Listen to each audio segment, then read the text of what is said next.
biggest business in the world, which comprises on trillions-dollar industry. Weapons are produced on large scale, and to sell them their need is created by invoking wars. War is a racket, which is the oldest one in the human history and the most profitable. No matter, demand is available allwhere. Always has been. It's possibly the oldest, easily the most profitable, and surely the most vicious. It is the only one international in scope. It is the only one in which the profits are reckoned in dollars and the losses in lives. There's something special about war. For people who live in first world countries, it may seem like a far-off concept that would never happen here. And yet, over the past 3,400 years of human history, we've spent only 268 of them in peace. But the business of war goes much further back than that, with the first one ever recorded back in 2700 BCE in Mesopotamia. This makes the industry of war have a longer track record than the information industry, education, and banking combined, along with many others. War is the ultimate discipline of any government. War is the government what life and death is to humans. If nations can meet the challenge of war, they'll survive. If they can't, they'll perish. War can also be looked at as a racket, but unlike your small-time mafia gangster asking for his protection money or his VIG, do you even know what VIG means? It's the US Air Force dropping a bomb on your roof. In fact, this racket is so profitable that at least 21,000 new millionaires and billionaires were made in just the US alone during World War I. And that's in early 1900s money. And it's because of these life or death scenarios and these opportunities for massive profits that incentivizes governments to willingly forget about its laws, to forget about the prosperity of its citizens, the prosperity of its economy, to make sure that above all else, its military is well-funded, well-equipped, and well-trained. That means if you can help governments in their primal act of survival to remain in power by offering raw materials, weapons, soldiers, services to soldiers, you're gonna be the government's best friend. And they'll be more than happy to not only pay for your products with money that they have, but they'll borrow more money and even create it out of thin air via their central banks to make sure that they live. And because a government's first concern is survival, they're not all that concerned about getting the best deal. That means you can easily overcharge for your products. It was all a scam. Halliburton was charging $45 for a six-pack can of like Coke or Pepsi. Halliburton charged the government $100 for every bag of clothes they washed. And they will gladly pay the markups to make sure that your business and your salary are taken care of. How taken care of, you may ask? Normal business profit margins are around... Do you know now? 21,000 new millionaires and billionaires came into being in America during First World War. Isn't this interesting? This all does not happen in days. It takes proper time to establish conflicts. Through politicians, media is planted to form opinion against subgroups or countries. Proper lobbying is done, environment is created, justifications are made through planted violent incidents. So now is the time to lobby for war, push for more conflicts, max out your campaign contributions, get your friends in the media involved. They might fight dirty, using weapons of mass destruction. There are ties between Saddam Hussein and Al-Qaeda. Anthrax, smallpox, dirty bomb, Iraq Al-Qaeda connection. Both of them want to see Americans dead. War now seems all but inevitable. Short of a bullet to the back of his head or he leaves the country, war is inexorable. War is inevitable, and it is approaching inexorably. Is war with Iraq inevitable right now? I think it's 95% inevitable. You, at this point, right now, tonight, don't see any other option but war. Do you? I'm asking you, Ambassador. I don't think there's a viable option for the administration at this point. We're way too far out front in this. Send us over there, guys. Let's get on with it. Let's get it over with. Because it may seem like you're spending a lot of money right now, but if you're successful, it will bring back billions more. And again, you gotta stop worrying. You're not gonna be the one fighting this war yourself. No, you're just gonna sell the shovels and rake in those hefty profits. So just stay calm and let's move on. What do you think? Who takes the advantages most? Government? Masses? Obviously not.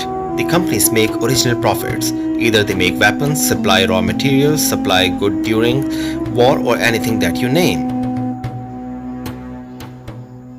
Who pays for this? Government?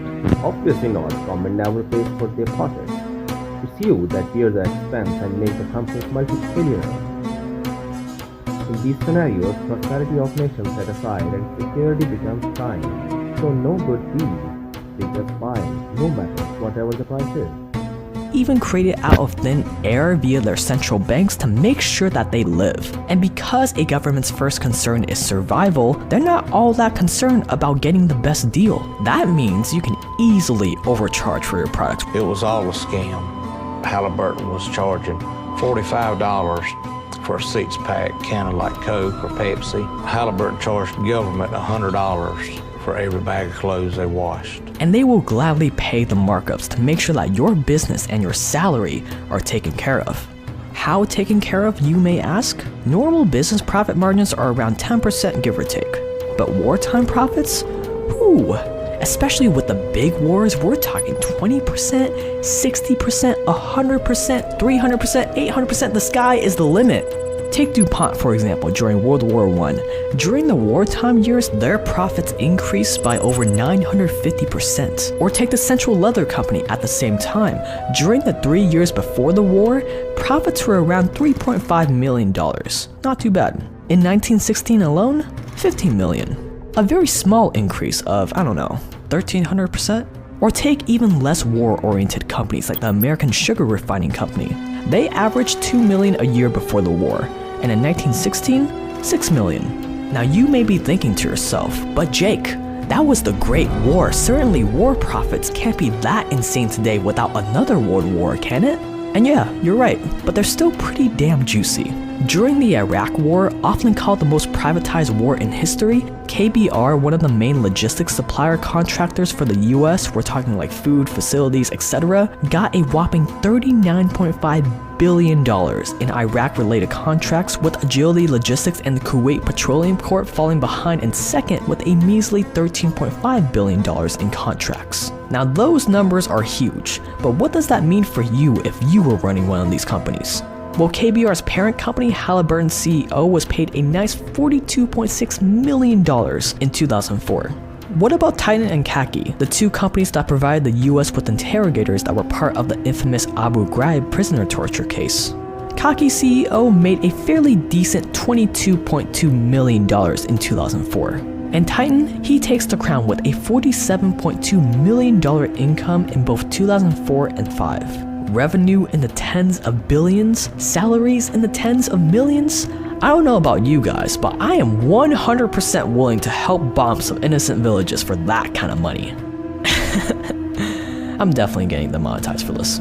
But at the end of the day, it's not really the government that's paying you all these juicy profits. No, it's... And who is behind the companies who made the governments under debt? Want to know? Listen. The anti-Semitic conspiracy theory of the Second World War demonstrates why these mysterious events that otherwise are completely inexplicable to anybody with an ounce of common sense. Why would the United States bother itself with a war in Europe if it wasn't for the power of the Jews in New York, who are sending non-Jewish boys to Europe to lose their limbs and lose their lives so that the Jews can win a war that they will benefit from and become very wealthy as a result of. And that's what the German government told the German people. And they told it to them again and again. And the longer the war went on, the more the war came home in the form of the air war against Hamburg and Dresden and many other cities, when 600,000 German civilians died under the bombs of the British and American air forces, when whole working class districts went up in flames and people in Hamburg jumped into the canals of the city and died in the boiling water in a firestorm. Horrific events.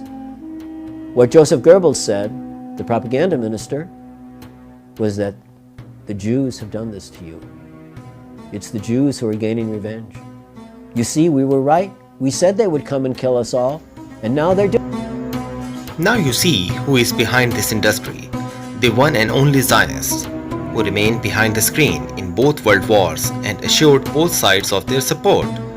Their banks issued debt to the countries to buy warheads, their companies sold weapons, their funds invested, and their network got stronger and stronger.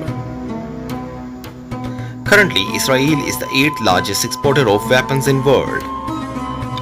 And there is a long list of private US companies involved in supplying Israel with arms, including Lockheed Martin, Boeing, Northrop Grumman, General Dynamics, Ametek, UTC Aerospace, and Raytheon, which are the largest exporter of the world.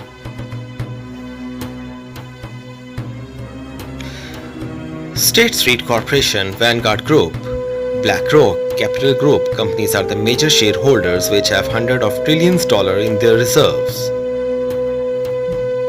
Who owns these heavy funds, which are equal to America's GDP?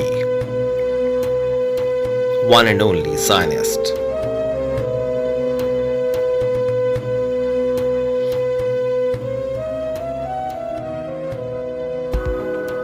To control the world.